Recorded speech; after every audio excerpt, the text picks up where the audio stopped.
Welcome to How to Share, a podcast about collaboration in our families, friendships, at work, and in the world.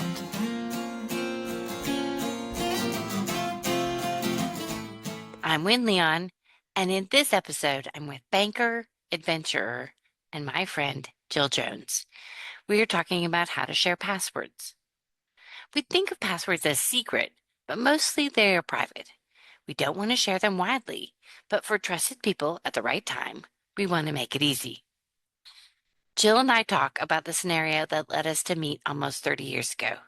She'd been hired by a company whose IT administrator had died unexpectedly. She hired my company to figure out how to get access. We talk about the different ways we can store and share our passwords, spreadsheets, address books, and software. We add in the complication of phones and other devices and talk about how they can both hinder and assist when it comes to password security. Jill shares with us the lessons taught in banking.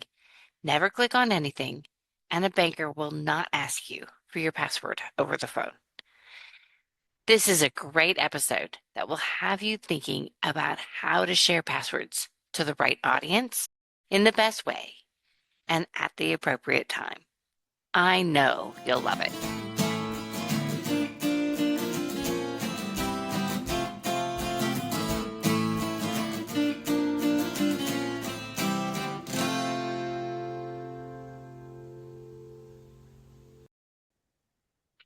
Hi, Jill. Good to see you. So good to see you. We were talking about passwords, and it brings me back to when you and I met decades ago. We met when you were the COO of a company, and your IT guy died. Yeah, and in fact, I was thinking about that Wynne, and it was actually, I believe, about 30 years ago, my which is gosh. hard to believe. Mm-hmm. And actually, I wasn't actually working at the company yet. I had just been hired as their CFO, actually, as a finance person. And the person that they had there was really strong in IT, but not in finance. And so they had hired me to come in as the finance part of that. And I had zero IT. Back in those days, the finance person was pretty much responsible for everything. Right. Administrative, right? HR, IT, they didn't care if you didn't know anything about it. But then he died. And so it was like, can you come in sooner than we had expected? So he died before you even started. He died before I even started. So now we've got to figure out, oh my gosh, what are we going to do? Because I did know nothing about IT. And I'm pretty sure the first person I called was you, which is when we met. When we met. And he was a young person, so there was no expectation that he would die, right? Right, exactly. He was in his 30s, I believe. Mm-hmm, mm-hmm. Yeah. And it was just an accidental whim of Accidental death. Yeah. Yes. So I kind of remember how we solved this, but did you find any evidence of his password anywhere? I don't recall, but I doubt it. I think at this point, and because I wasn't tech savvy anyways, I'm sure I just left that to you. Well, right. Well, and it brings up the point that we were talking about, which is we think of passwords as secret, that you don't want to tell it, but really they're private. And there are situations where you do want to tell. You want the trusted people in a situation to know the password, right? Yeah, absolutely. Yeah. And you don't think the guy who is in your company that's managing that, the admin who would have been able to tell you anybody's password, right? But he was the one who died. Right. So yeah, then what do you do? Then what do you do? And if I recall how we solved this was that because this was all on-premise stuff too. I mean, it was on premises in a server room, but that server room was shared with another company, and he had told the admin of the other company he had either gave them a login or told him what his password was. Oh, and I think that's how we solved it. because even for IT people, if you're sick or you're late and somebody else needs to access so that you can reset a password or do something else, you do need to have other people that can access it. Yeah, absolutely. So yeah, I think we had to social engineer that one. Very good. But it is it's such a good example of when we die. And is anybody going to do, especially when it's unexpected, how's anybody going to follow that thread? Yeah, absolutely. And as you know, we just had that experience with a sudden death in my family that we had to come in and figure out exactly where was everything, how do we get into bank accounts and things like that. And had to kind of laugh because this person's method is something very similar to what I've been doing. And Mm, I've now learned that might not be the best in a sudden death situation. yeah. But there's so many sites now that need passwords that, Hmm. gone are the days of don't write it down. There's no way you're going to Right. remember all of your Right. passwords. Right. Write it down and put it under your keyboard. Do you remember those days? Yeah, when there was like one or Yeah. two. Yeah. Even Yeah. though I remember way back, it was like, oh, you could be fired if they found that you had Right. written the password down. Yeah. That was like the biggest no-no. It It happens. was a biggest no, but that just meant that people wrote it down and put it in other places. Exactly. Not Right? under the keyboard. I don't know how anybody thought that you could ever remember your Yeah. password because especially was, don't use your dog name, don't Right. use your kid's name, Hmm. but everybody did. Don't use password, all of Yeah. that. But anyways, our method was the old address book, right? You've Mm, got dozens and dozens of passwords and seems pretty clever to me.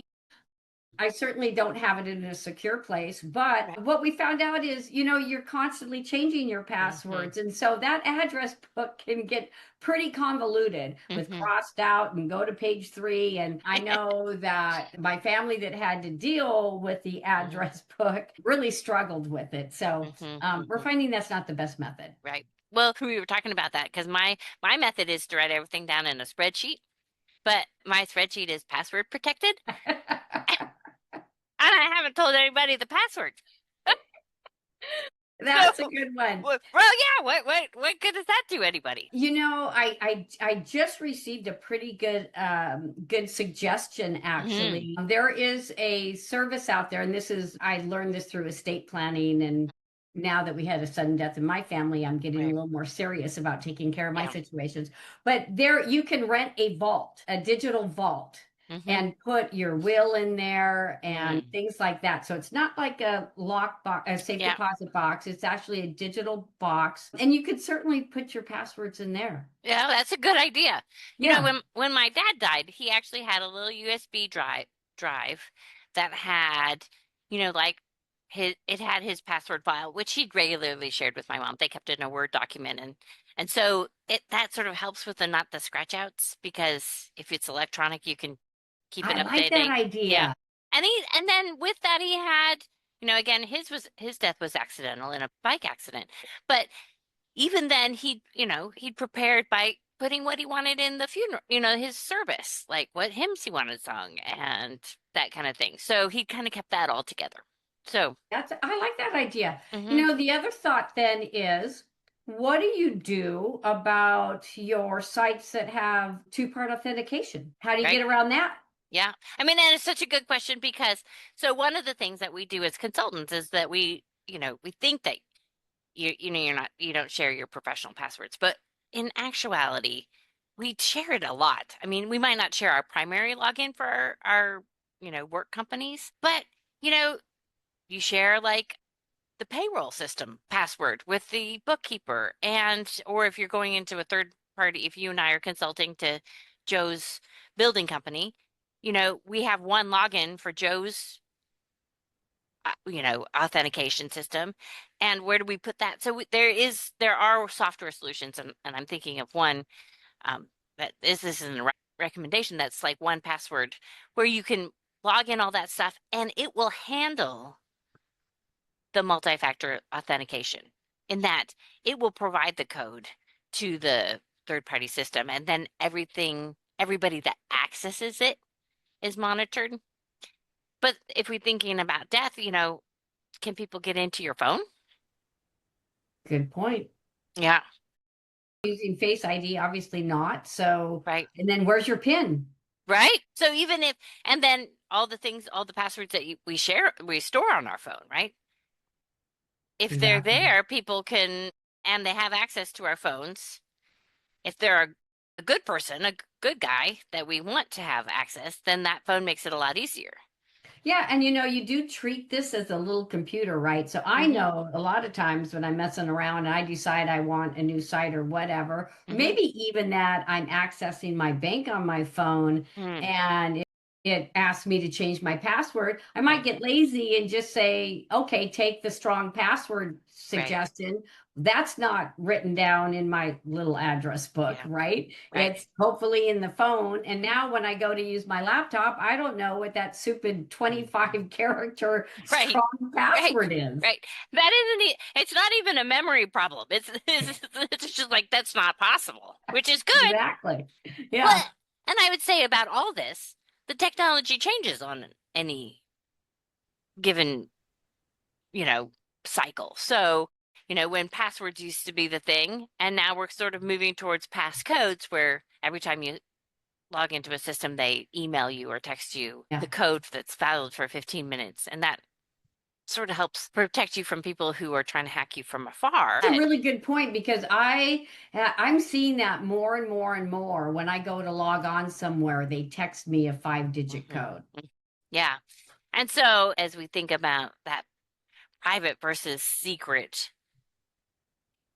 delineation for passwords, we just need to think about we're never going to be able to answer the question for like exactly how to share passwords, but we are going to have to think as technology changes, what are the devices that I need to give people access to? And if they have access to that device, can they get into the major Any systems? recommendation on how often you should change your passwords?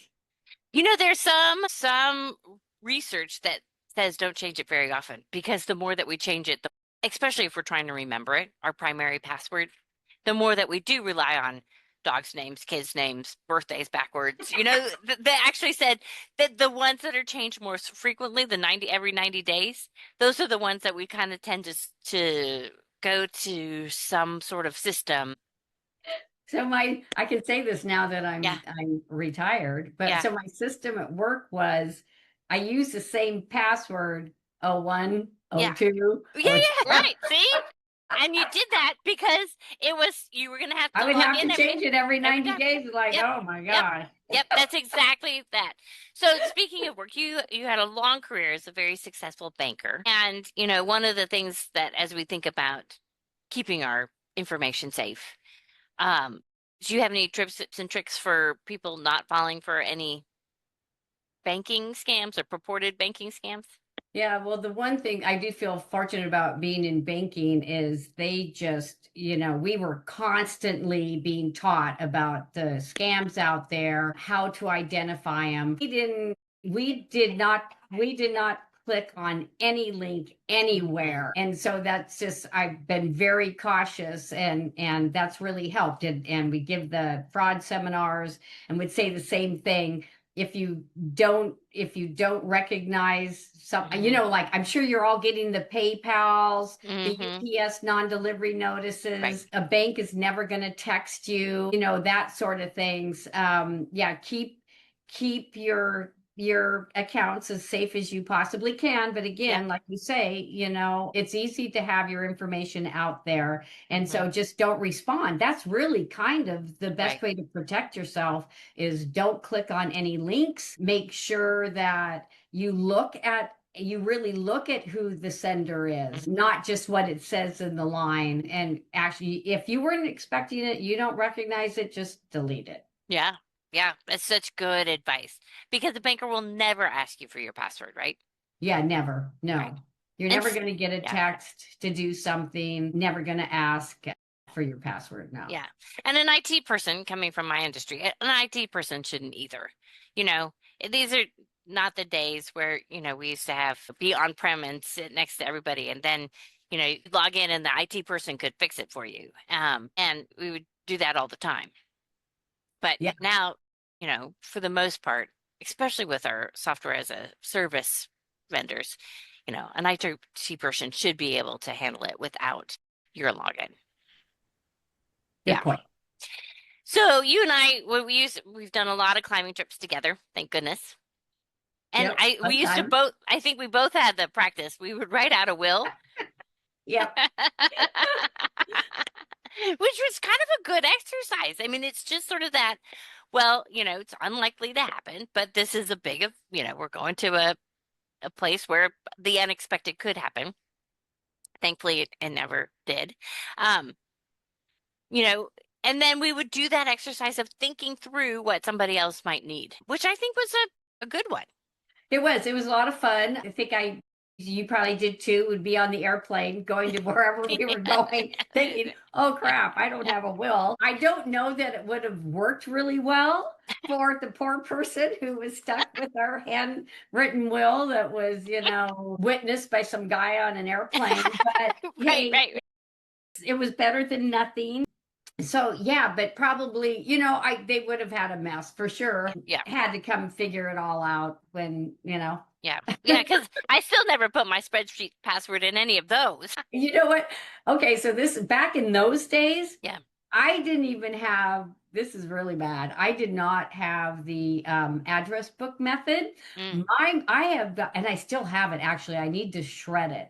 I have a big folder with mm, tons of paper in it. And what mm-hmm. I would do is I would, remember when they Right? used to send you acknowledgement of this is Yeah, your login and this is your yeah, password? I yeah. used to print all those out. Oh, yeah. And it's in a big folder. Yeah, well, that's not a bad idea. That's not a bad method. But, we just, as you said, we do a lot of things from our phones these days. And so, I never print anything that I do on my phone. And in fact, thinking about that climbing scenario, you know, the phone might get lost in some. We didn't even have phones back in those Yeah, I know, days. I know. We had those little cameras. I had with like that had like Yes. AA batteries in it and a Yep. little SIM card. That's how we took pictures. We Exactly. never took a phone. That's right. That's right. Well, that was a while ago.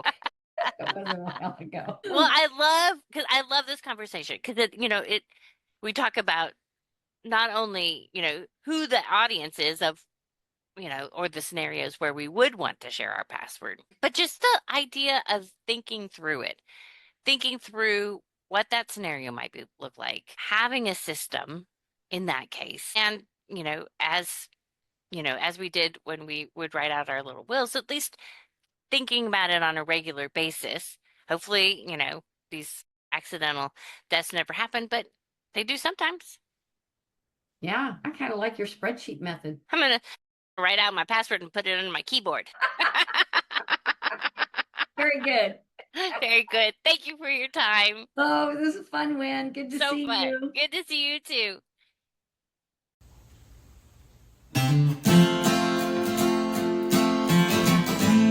Thank you for listening.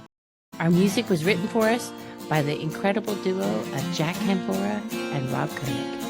For show notes and more great inspiration, see avitiva.com, avitiva.com.